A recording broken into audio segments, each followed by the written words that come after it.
I'm back again with another lecture.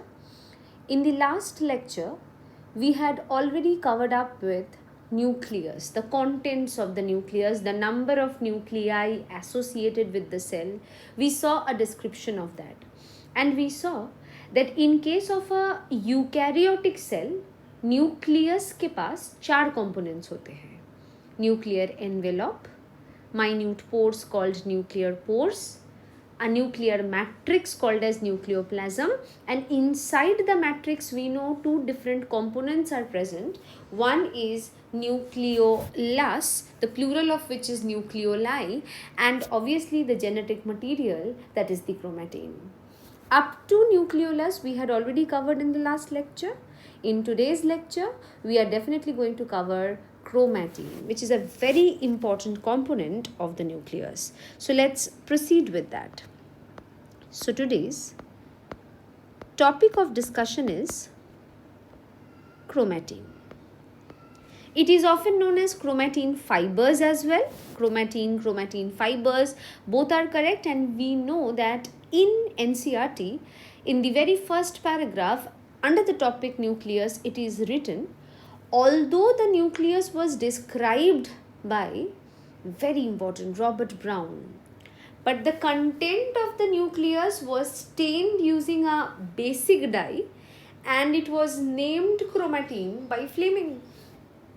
That means chromatin naming done by Fleming.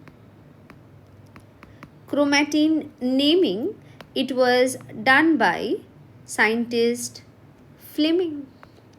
Now, as far as chromatin is concerned, we have to remember that chromatin is actually an elaborate network, extensive elaborate network of nucleoprotein fibers. Let's write down the description first. It is elaborate मतलब काफी बड़े होते हैं, extensive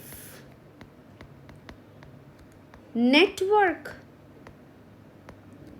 of nucleoprotein fibers. This is one description which is given in the book. Another description that you have to remember, it is loose, indistinct network of nucleoprotein fibers. Now, what is the meaning of this that we have to see?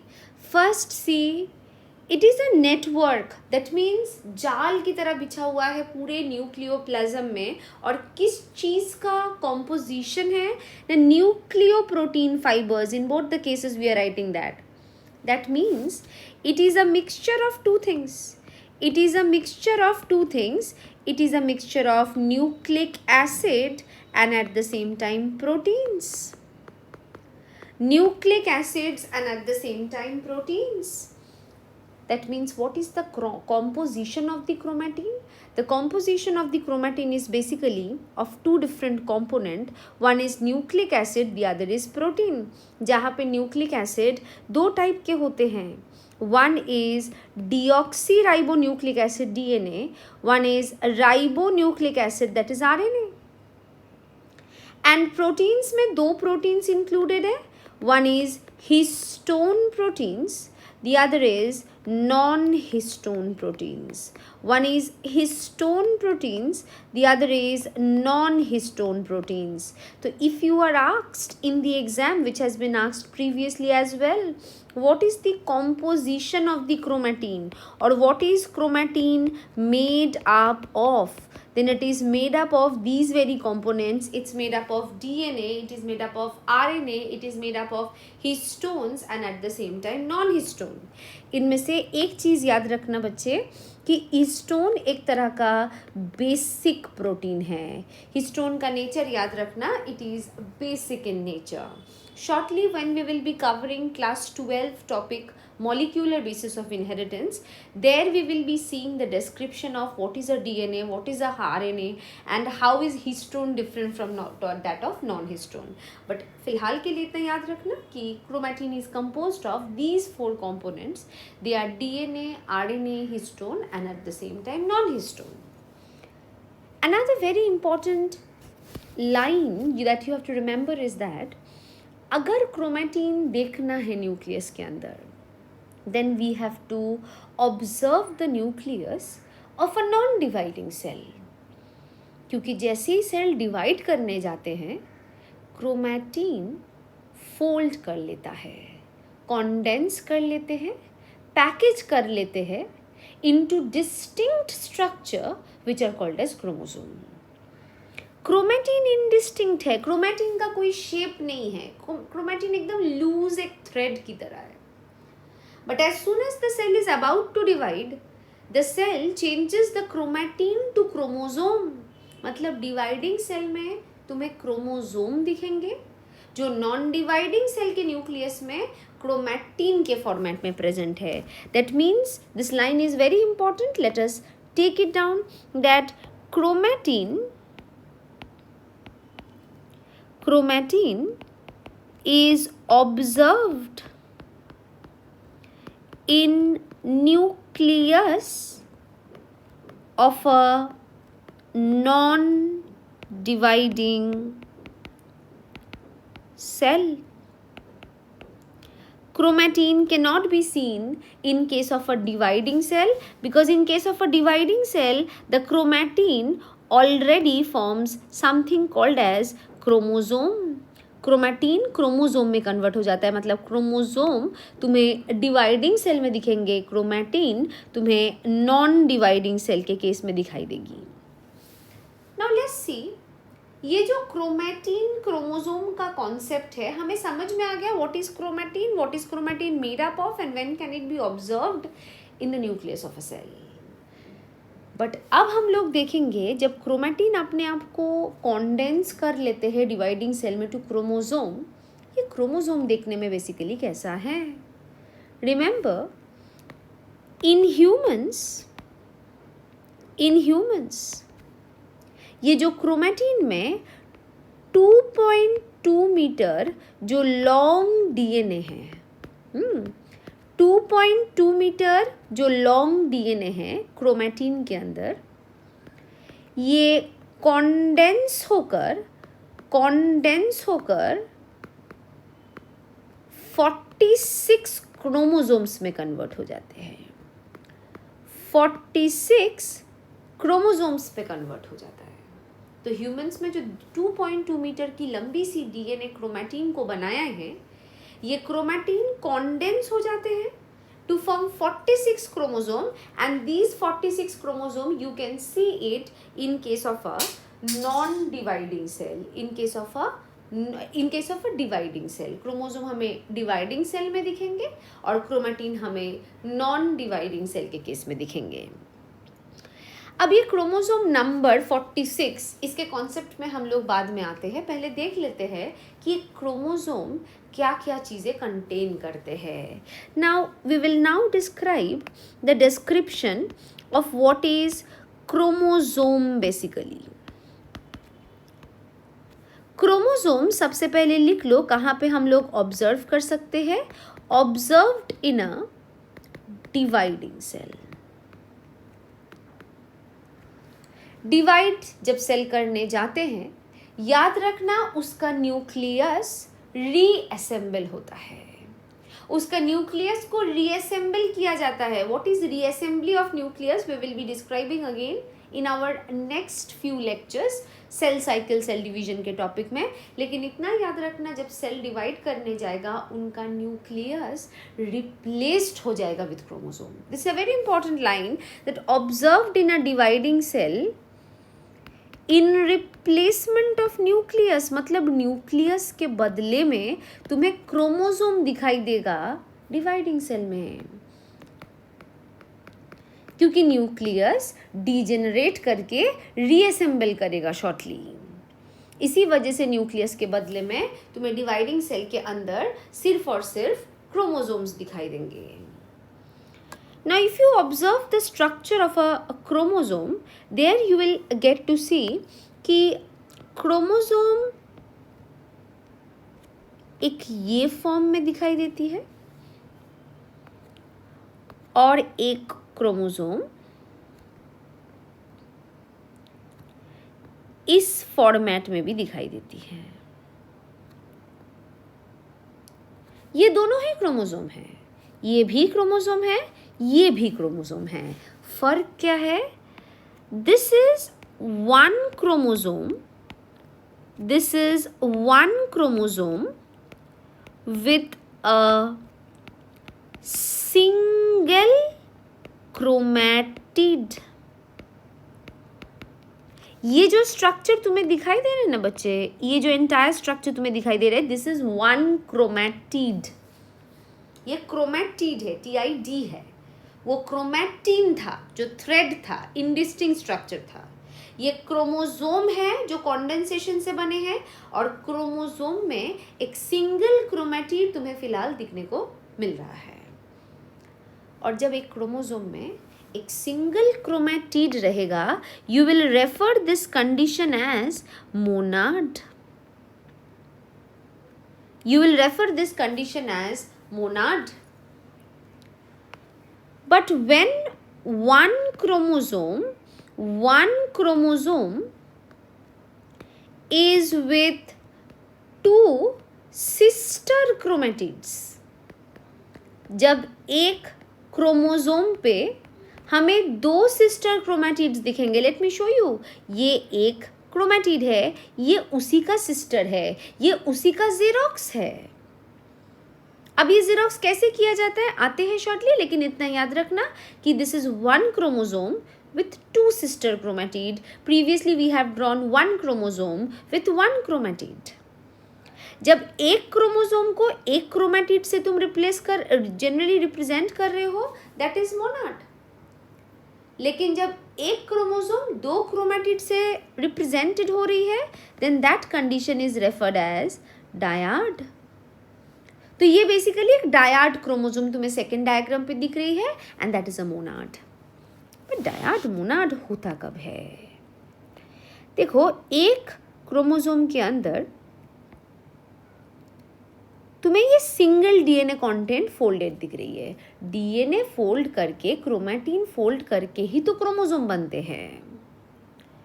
जब तुम्हें एक chromatid के अंदर एक ही single DNA molecule का content दिखेगी, one chromosome, one chromatid with one DNA content, then that is what is called as monad. But cell division के time पे ये DNA डुप्लीकेट हो जाती है, ये DNA अपने आप को जेरोक्स कर लेता है। इमेजिन करो, whatever you are writing in the copy, if someone is making a photocopy of that, photocopy will contain exactly the same content जो तुम्हारी मास्टर कॉपी में लिखा हुआ है। इन द सेम वे, जब यही क्रोमैटिड को मैं रेप्लिकेट कराऊंगी, डुप्लीकेट कराऊंगी, जेरोक्स करूंगी, तो इसमें तो वही कंटेंट आएगा ना जो इनसे पहले था। जस्ट मैंने क्या किया है, उसका एक और नंबर बढ़ा दिया है। तो तुम देख सकते हो, क्रोमैटिड अपना सिंगल नंबर को डबल नंबर कर दे रहा है। कब? रेप्लिकेशन के बाद। रेप्लिकेशन ऑफ डीएनए के बाद। और इस इवेंट को कहा जाता है क्रोमोसोम डुप्लीकेशन। इस इवेंट को कहा जाता है क्रोमोसोम डुप्लीकेशन। क्रोमोसोम डुप्लीकेशन का मतलब है chromosome changes its condition from monad to dyad. लेकिन देखो, क्रोमोसोम डुप्लीकेशन में क्रोमैटिड का नंबर 1 से 2 हो जा रहा है, लेकिन can you see chromosome number is remaining unchanged. पहले भी 1 है, अभी भी 1 है। इसका मतलब क्रोमोसोम डुप्लीकेशन से क्रोमैटिड नंबर सिंगल से डबल हो जाती है, लेकिन क्रोमैटिड नंबर सिंगल से डबल हो जाती है, लेकिन क्रोमोसोम नंबर पहले भी 1 था, अभी भी 1 है। तो नाम सुनकर काफी बच्चे कंफ्यूज हो जाते हैं, क्रोमोसोम डुप्लीकेशन मतलब chromosome number increase. It's not that. DNA replication के बाद डीएनए कंटेंट डबल हो जाती है, क्रोमैटिड कंटेंट डबल हो जाते हैं, लेकिन क्रोमोसोम नंबर अनचेंज रहते हैं। अगर तुमसे पूछा जाए which is the chromosome here, तो याद रखना ये भी क्रोमोसोम है, ये भी क्रोमोसोम है, ये मोनाड है, ये डायाड है। बट जब हम लोग क्रोमोसोम को प्रॉपरली स्टडी करते हैं ना, हम लोग जनरली ये सेकेंड डायग्राम को लेके स्टडी करते हैं। इसीलिए देखना एनसीईआरटी में this diagram has been emphasized to study the morphology of the chromosomes, to study the parts of the chromosome, and to know the parts we will also do the same thing. हम लोग भी second chromosome को लेंगे ताकि chromosome की हर part हम लोग समझ जाएं। तो अभी तुम्हारे सामने में एक डायड क्रोमोसोम को ड्रॉ कर रही हूँ। If you look at the dyad chromosome, you will be able to understand these are the following parts that it contains.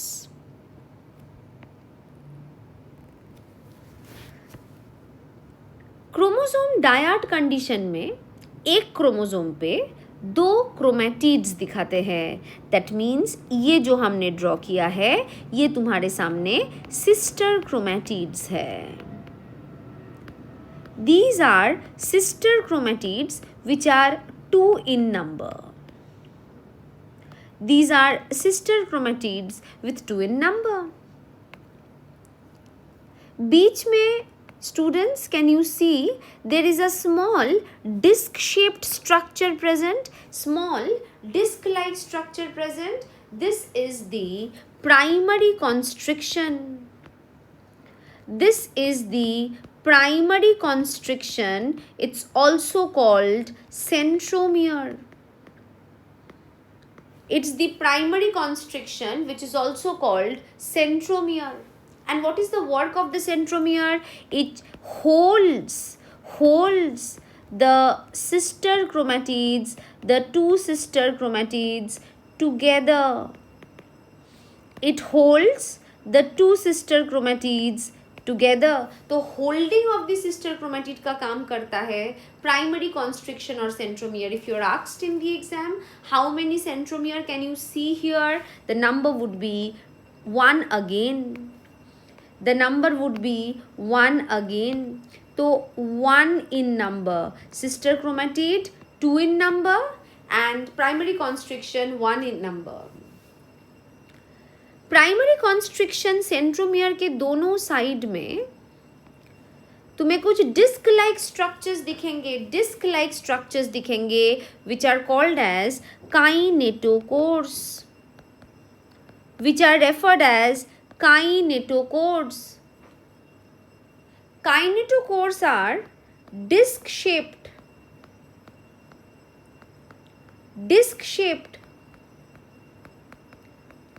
proteinaceous structure. They are disc shaped proteinaceous structure. And what is the work of the kinetochore? Remember, ये kinetochore cell division के time पे spindle fibre attachment में contribute करते हैं. इनके through like this the spindle fibers remain connected. So they help in attachment of spindle fibers, spindle microtubules.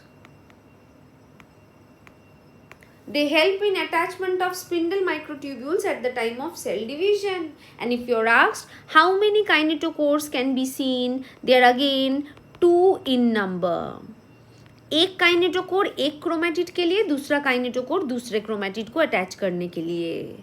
तो अभी तक हमें दिखिए कि 1 chromosome has 2 sister chromatids in its dyad condition with 1 primary constriction holding the 2 sister chromatid together, and there is a disc shaped proteinaceous structure present on both the sides of the primary constriction, which is called kinetochore, which is mainly meant for attachment of the spindle fibers together. And let me tell you, these that you can see, this one, this one, this one, this one, ये जो sister chromatids के parts मैंने mark किया है, इनको तुम कहोगे arms of sister chromatid. इनको you will refer it as arms of sister chromatid. तो एक डायड क्रोमोसोम में बेसिकली हमें 4 आर्म्स दिख रहे हैं। So these are referred as arms of sister chromatids. And remember, there are 4 arms for a dyad chromosome. There are 4 arms for a dyad chromosome.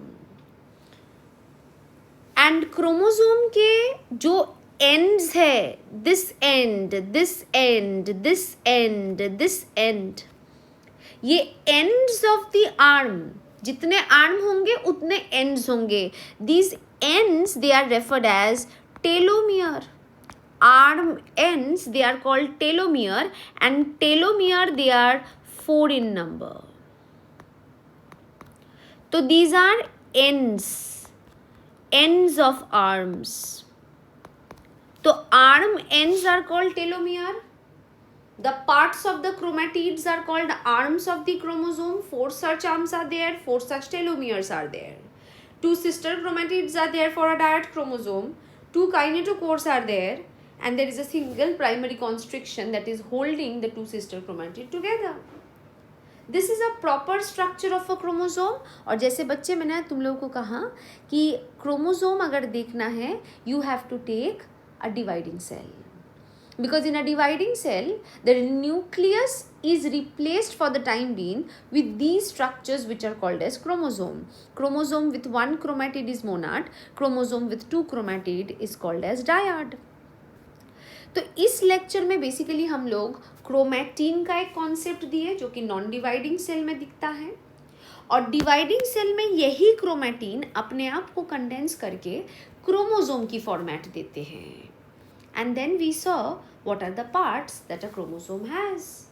Next lecture काफ़ी interesting होने वाले हैं और जो कि बेसिक ऑफ जेनेटिक्स से related है, जहाँ पे हम लोग क्रोमोसोम के नंबर, क्रोमोसोम के टाइप्स के बारे में डिटेल डिस्कस करेंगे. आज के लिए इतना ही सही. That's all. थैंक